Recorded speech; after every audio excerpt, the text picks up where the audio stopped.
কি এনেছো? আজকের বাজার কি এনেছো? কি রে? কুদলি। কুদলি? হ্যাঁ, কদিন ধরে কুদলি খাবো করছো। ও হ্যাঁ, কুদলি ভাজা ভালো লাগে। আর কি? ওখানে আলু, লাল শাক নিয়ে এসছি। হ্যাঁ, আর একটা তেলের প্যাকেট নিয়ে এসছি। হুম। আর একটু মাছ নিয়েছি বাবা।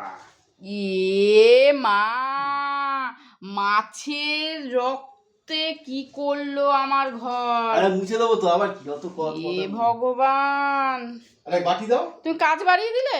কি করবো, যে বেরিয়ে গেলে আমি কি করবো? তেরিকা, এই তো কাজ বাড়ালে বলো, সারা ঘরে মাছের রক্ত করলে। মোছো তাড়াতাড়ি। মাছ প্লাস্টিকে ভরে দিয়েছে, দেখো নি? ফেটে গেছে।